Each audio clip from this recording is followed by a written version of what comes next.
There's a lot that happens, but also there's not a lot that happens. And we forgot to talk about the girl.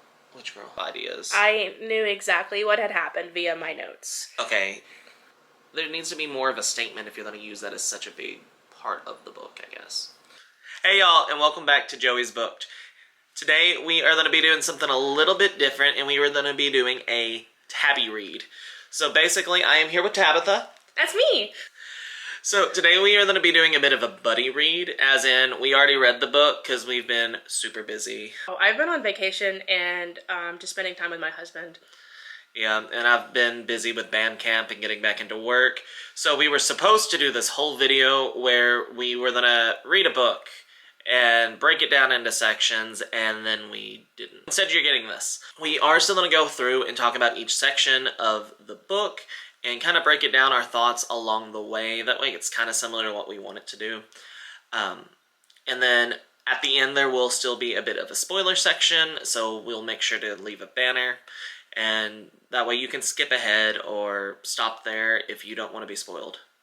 So today's book that we did read together is going to be None of This Is True by Lisa Jewell. I know Tabitha reads quite a bit. You've read how many of her books now? So this will make my 4th book of hers. Alright, I have never read Lisa Jewell. I've had this one for a while. It was a book of the month pick, and then just picked it and didn't read it. But I've seen this make quite a bit of headway on YouTube over the past year or so, so we thought this would be, something kind of well-known to try this format out with. We are going to kind of break this down in sections. This was broken down into 4 sections, but the 4th one was super short, so I think we broke it down into 3. Is that what we did? Is that what you did too? I only broke it down into 2 sections. Okay. But it's okay. I know what happened in each part. Okay, good, because I already forgot. I will say, before we even start, I gave this a 2-star. I was not a huge fan of this, and I don't know how much of it was the book itself. I guess it was objectively fine. For a thriller, I didn't really feel like it had a whole lot of twist on the way through. I'm also starting to find out, where I don't read as many domestic thrillers, that they're not fully kind of my take. I like something a little more weird and wacky in what I'm doing, and this just felt super straightforward compared to what I'd heard. Now, you said you read this fully on your Kindle, right? Yes. Okay, so we may have had a little bit of a different experience, because I read this both physically, but I also read it with the audio, and this is a mixed media book. So I will say, while I didn't fully enjoy the story, I really enjoyed the audiobook because they took all the little podcast elements and they made it feel like you were listening to something. They had intro music every time the podcast would start and stuff like that. The main issue I had was there was one random chapter where they added an entire extra paragraph that wasn't in the text, which was weird and threw me off, but otherwise. But was it good? Was the paragraph good? It did not add anything. Okay. It was just detail. I know you don't really rate books, but what was your kind of overall opinion on this? I didn't think this was as good as the other Lisa Jewell books I've read. I kind of forced myself to read it. So if I had to rate, if I read a book and finished it, it would be like a 3 or a 4 normally. But I really did not want to finish this book. I don't know. Maybe it was because we were doing this video and it was my first video doing this, and I was like, oh, you have to finish it, and that, you don't want to do anything when you have to do it. Or I was on vacation and I wanted to spend time with my husband and my dogs, and while trying to do everything while he was home while reading this. Did not have time to read it. I don't really know, but didn't like it. Also, I've been reading a lot of Mary Kubica. Sorry. I have not read her either, so I wouldn't know. She has so many more twists than Lisa Jewell, so 3 pages into this, I had already figured it out, and it was boring. Yeah. So, now that we're talking about this, I have realized we did not even tell you what this is about. So, none of this is true. None of this is true. It's what it's about. Yeah, and it is correct. It is fiction. So, none of this is true. But we are basically following Alex and Josie, and Alex and Josie have just kind of randomly met on a chance encounter because they are birthday twins, and one of them has kind of caught on while they were out in public. And then Josie kind of approaches Alex after she finds out that she does podcasting over empowering women, and it kind of approaches her and is like, I feel like I should be the subject of your next podcast because I've got this crazy life. And then it's just kind of gets unhinged from there as they start to deep dive into this podcast. So I think we're going to kind of break this down. I broke it down by part 1 and 2. You probably combine those 2 together. But like initial thoughts as this started to go, at the end of the first part, we are introduced to the concept, at least, of Josie's family life a little bit and things that are going on. She's this very interesting lady. Everything is denim. Everything is denim. Her shoes are denim. Her purse is denim. She has curtains in her house that are denim. It's very extreme. But we do know that she's got a husband who's significantly older than her, and she has 2 daughters, one which has ran away. I don't even know if they say that right away, but she's gone. They say she left at 16, which is okay. Is that what they say? Like you're running away. They don't know where she's at. Yeah, and then she has another one that lives behind the upstairs room, and there's questionably some issue why Josie can't go into that room. What were your initial thoughts on what were going on with those daughters? Like, what did you think was happening? So the way that they phrased it, I felt like the one that ran away had gotten into trouble and was just a troubled child, and she just did not, like, she was, at this point in part 1, I was thinking she was just butting heads with Josie. Josie was like, trying to keep her in line, and she didn't like it, and so she left. Aaron is the other one. Roxy is the one that ran away. Aaron is the one that lives, and I believe at this point they tell us that she's been playing games and things like that, and she like streams is what she does. And I thought possibly that she had something happen to her, because they do say that something happens about like a fight or something. Yeah, a little bit later I think they kind of bring that up. Initially I was just like, because like you kind of find out as it goes on a little bit about them, and my first thought was there some kind of domestic situation where maybe Roxy didn't run away? That was kind of my initial thoughts, just in the early chapters. And then I was also wondering if there was some kind of abusive relationship kind of situation happening with Aaron. But at the same time, even before we hit all of this, I was also kind of just like, what is Josie even doing this podcast for? Right. Like, when she approaches Alex, yes, Alix. It's weird. When Josie approaches Alex, she's like, I'm going to do something with my life. I'm going to be known. Let's do this podcast while it's happening. And that is very awkward. She's a 45-year-old woman, and I don't think at this point, at my age, that I could be like, I'm fixing to do something with my life, and we're going to podcast it, and it's going to be great. Like, how do you decide that? The entire world has to be in your favor. Yeah, and it's just like... So at that point, I was like, she's a little manipulative. Yeah, exactly. To say the least.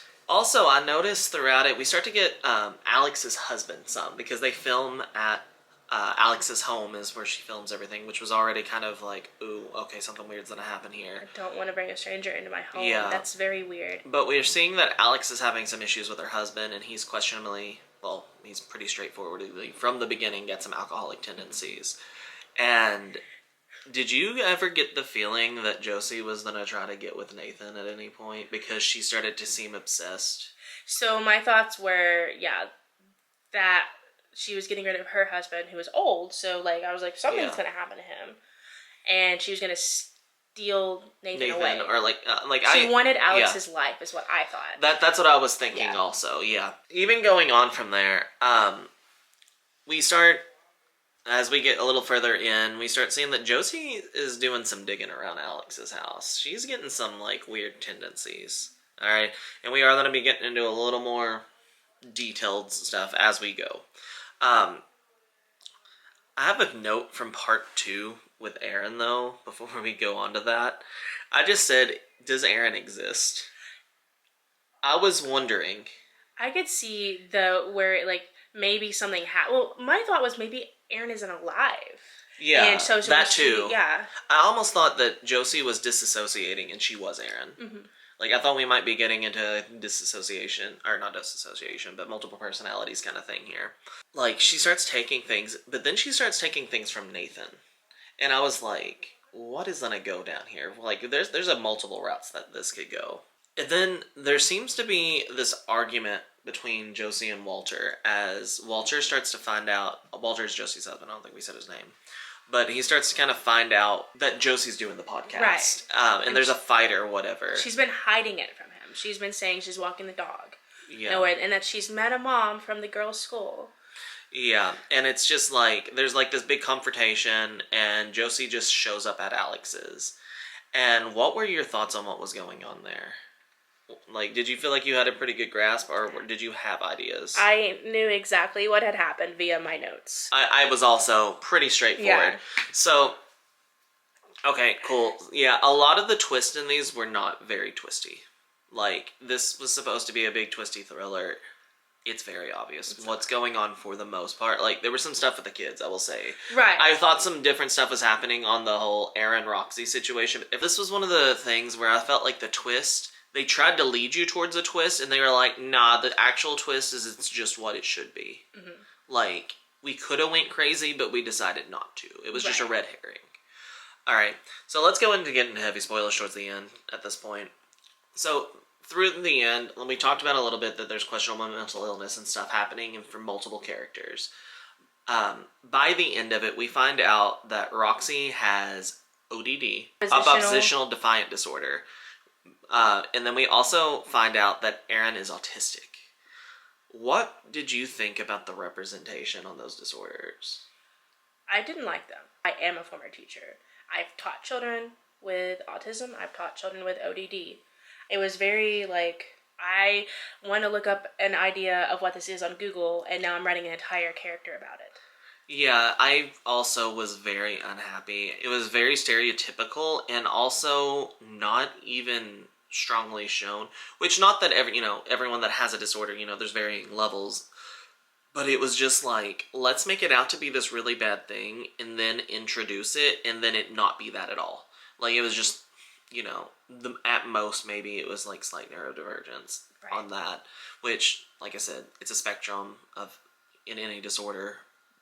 We didn't get to know those characters enough to even have a reason. Right. We didn't need to know that. It was a plot device more than anything.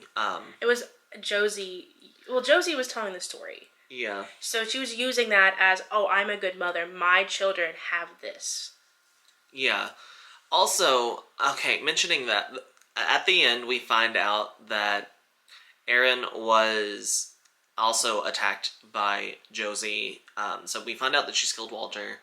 And then Aaron was also tries to kind of save him in the situation. And then she also attacks Aaron and ties her up in a closet. Or, like, straps her down, whatever.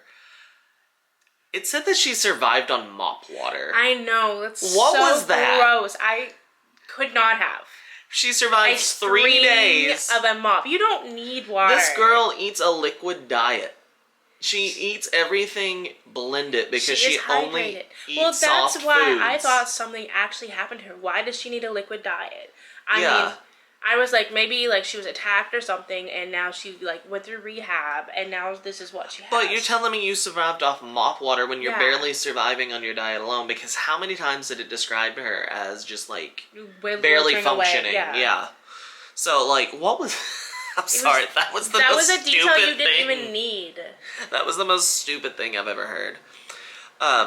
Also, we talked about the ODD and autism rep, but there's also a lot of alcoholism represented throughout this with Nathan, and it's such a integral part of the issues between his and Alex's relationship. And by the end of it, once we find out what's happened to Nathan, and Alex is just like, she just wants to be with Nathan after this whole time. It's just, I need to leave him.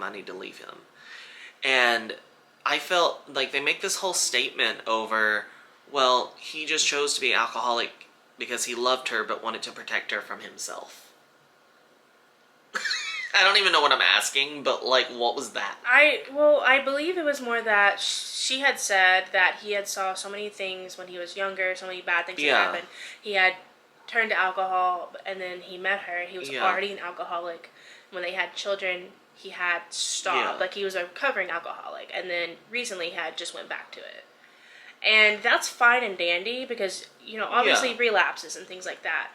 But I don't think it was thought out, planned out enough for how it was represented. For the book. Yeah. If you're going to represent something, you need to be representing it well. It just felt like it was one of those things, which obviously with things like alcoholism and stuff, it is a disease, but it's stuff that, anyone can struggle with. and sometimes, circumstances do cause that.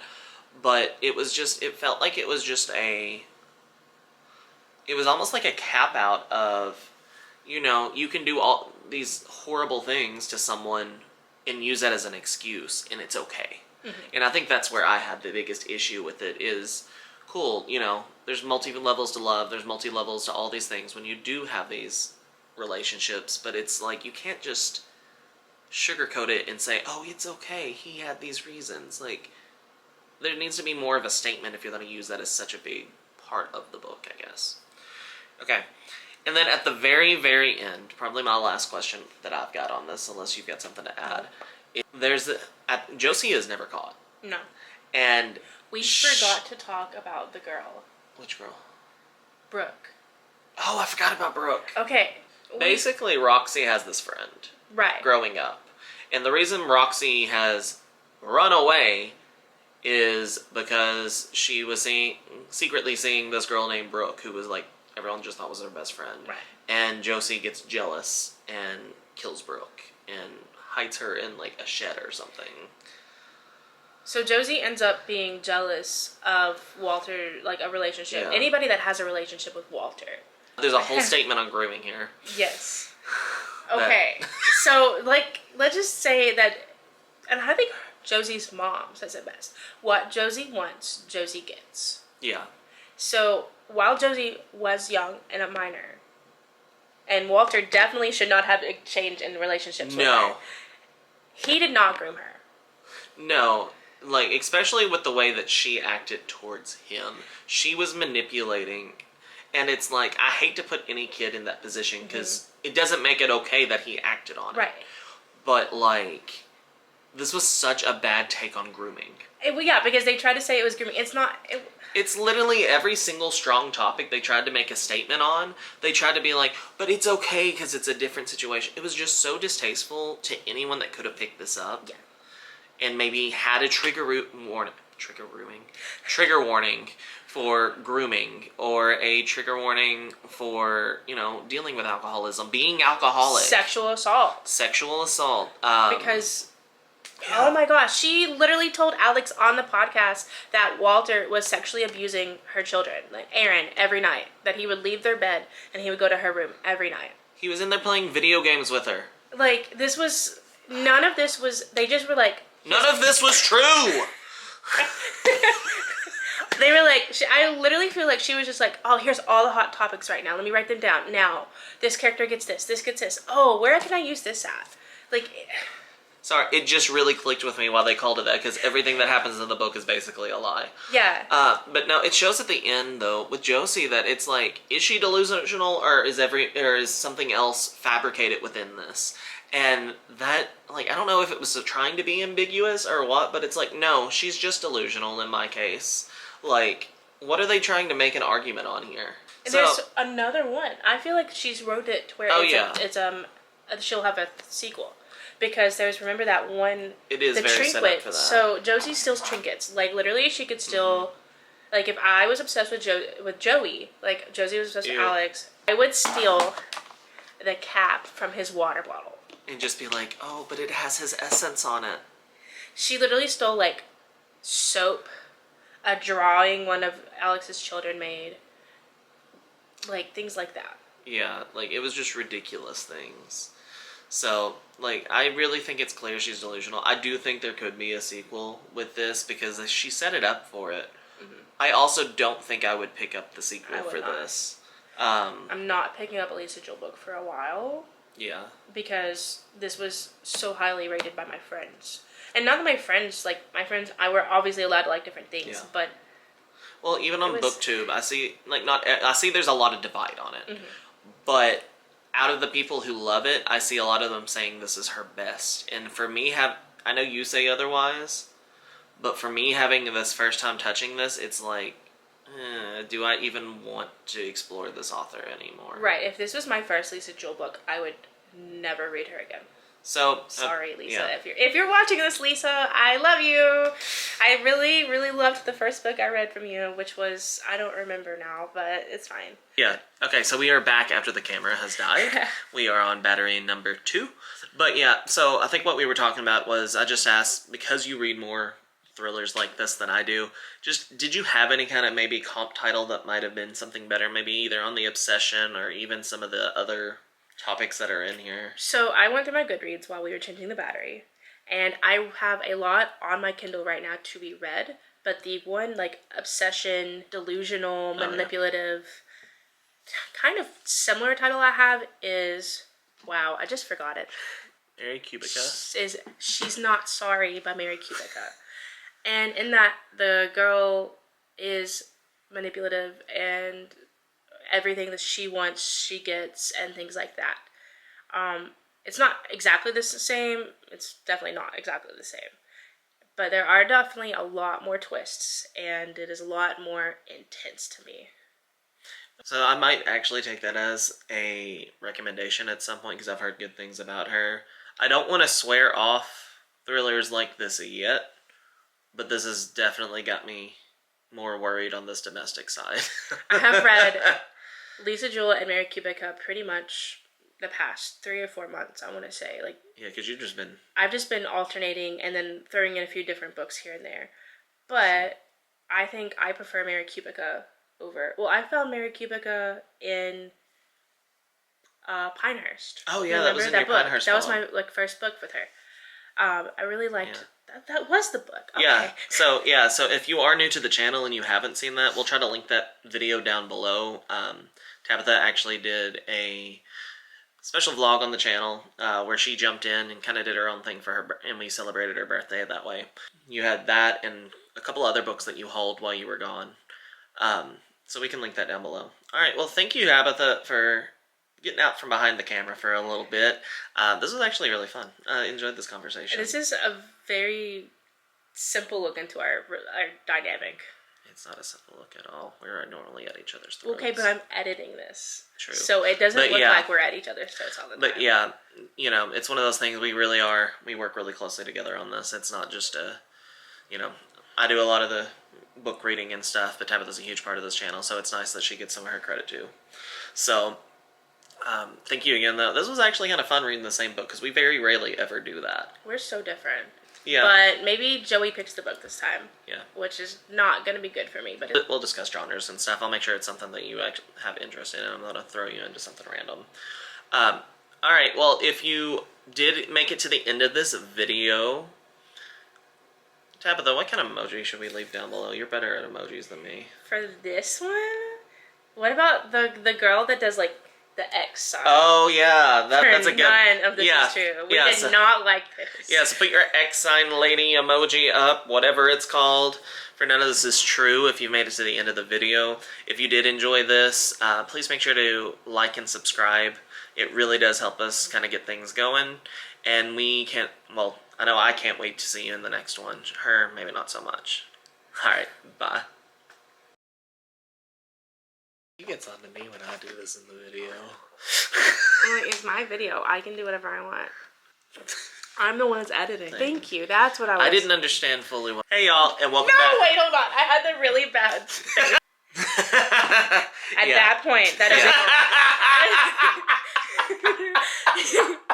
He said, ready? And I said, yeah.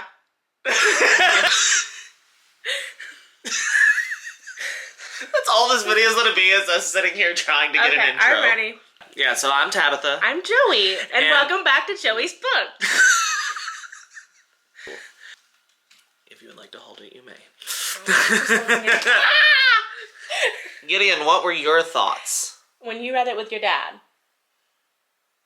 Good thoughts. That was great. Like, I never thought of that. Thank you for your time and service. I just wanted to make sure that was put in there, because I was like, Yeah, Tabitha wanted to make sure that it's put in that she's going to edit this. No, that's disgusting, by the way. Get off of me. I would... Even though your husband disagrees. My husband is not you either. Then I'll just let Nick be my husband. So, anyways. We'll probably do it again. Okay. We will discuss. It is early.